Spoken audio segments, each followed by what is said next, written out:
Hello, this is Attorney Brian Pendergraft of Expunged.me, an expungement service brought to you by the Pendergraft firm. And I am an expungement attorney that is licensed to practice law here in Maryland. And the topic of today's video is: are you legally required to disclose expunged charges to employers or licensing or professional licensing boards in the state of Maryland, if they ask? So this is an important topic because for people who get their records expunged, um, a lot of times the purpose why they do this is because they want to be able to get a job, or they want to be able to get a professional license. And in many cases they may be in interviews, and they may feel pressured to reveal information about themselves that can really only harm their chances of getting a job or getting approved for a professional license. So what I have, again, I think a lot of people misunderstand the law, and a lot of information they don't actually have to disclose. So what I have pulled up in front of you is Maryland Code of Criminal Procedure, Section 10-109, titled "Disclosure of Expunged Information Prohibited." So this is the law that governs what questions that essentially you don't have to answer here in Maryland. So please note that this video was recorded on April 30th, 2020, and that laws do change. So it is possible that the rules may have changed a bit, or they may have changed slightly by the time that you watch this video. So I'm just going to go through this law now so you understand your rights and responsibilities when it comes to disclosing charges that were expunged. That said, before I even begin, if you would like a simple answer, before I hop into this legalese, if you would like a simple answer, I think the best answer in most cases, you do not have to disclose your expunged charges when asked by, let's say, an employer or a licensing board. Essentially, I think the best answer is you do not have to disclose that information. I think that's the best answer. But let's hop into this legalese so you can feel more comfortable about what you are doing. And also you'll see that there's penalties imposed for people that do ask you these questions. So you may be able to, so if you ask these questions, and um as part of a job application, essentially, then they may again, the people who ask you these questions may be subject to fines. So we're going to hop right into A1, or at least right above point A1. Again, this is Maryland Code of Criminal Procedure, Section 10-109, Disclosure of Expunged Information Prohibited. So let's just look at this title here: application, interviews, or other means. So we're going to hop right into A1. Disclosure of expunged information about criminal charges in an application, interview, or other means may not be required. All right, so now it's going to say, so page these three things. So an application, or an interview, or other means. So application, so it can be a written form or an oral form. Essentially,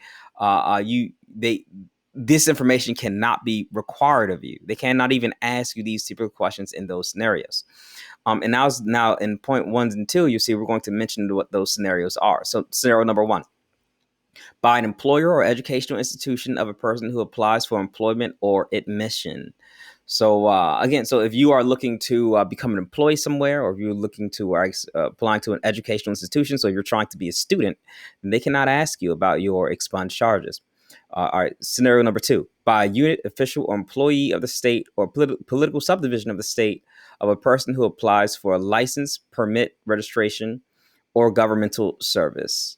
So again, this brings up my scenario that again, if you're trying to get a professional license, essentially, then they cannot these people, they cannot bring that up. In addition, if you're trying to get a permit, or I don't know, perhaps fishing permit, or or you're trying to register for something, or you're trying to or if you're applying for a governmental service, such as what would be a example of a government service? I'm like perhaps Medicare or Medicaid or something. Then I think it's probably a good example of government service. Then again, they cannot require those particular questions. All right, so we're going to move down to A2. A person need not refer to or give information concerning an expunged charge when answering a question concerning now it's going to give two scenarios. One, a criminal charge did not result in a conviction, or two, a conviction that the governor pardoned. So in my opinion, like A2 kind of contradicts A1 a little bit. So again, I would say A1 probably trumps A2. But here's what A2 is saying. So it's saying that you need not to give information concerning an expunge or answer question if that charge did not result in a conviction.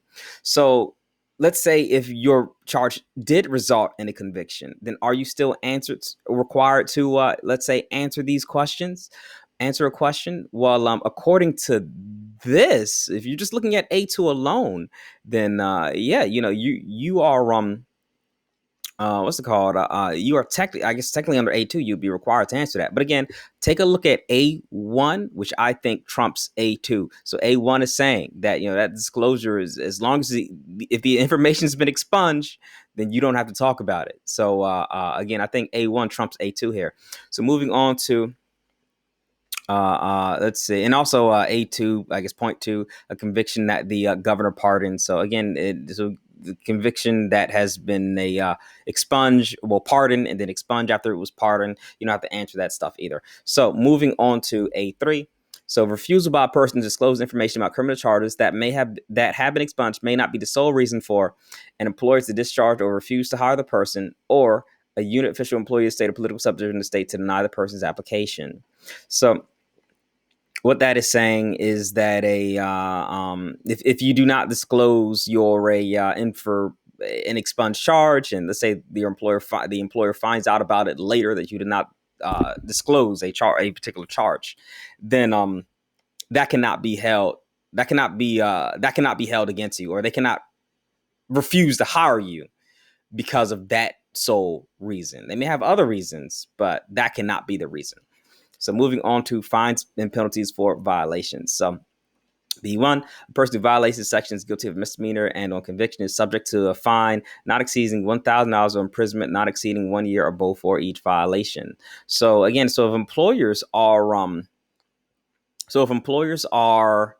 I guess trying to make you answer these questions, then they may very well be subject to a fine or perhaps imprisonment.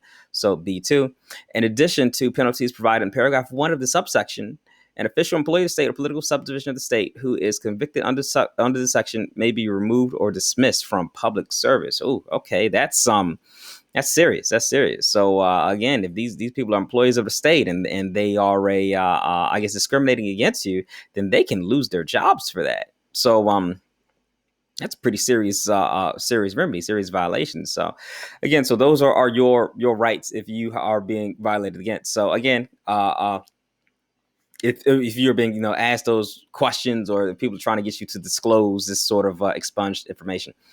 So that being so yeah, know your rights. And yeah, so and if you are interested in working with an expungement attorney to have your charges expunged, then do not hesitate to reach out to me. My contact information is in the description. I do lots of expungements actually. So if you would like to join the Invisible Army, feel free to reach out to me. And I call my clients the Invisible Army, of course, because my expungement record is actually invisible. Like if you try to look up, see how good of an expungement attorney I am, you won't find it because my record is invisible. My clients, you try to look them up, you try to look up the criminal charges, you won't find them. So that's what I mean. That's why I call my clients the Invisible Army. So if you're interested in joining the Invisible Army, or if you have any questions or concerns about anything that I just covered in this video, don't hesitate to reach out to me. My contact information is in the description. All righty. Thanks for watching, and I hope you learned something.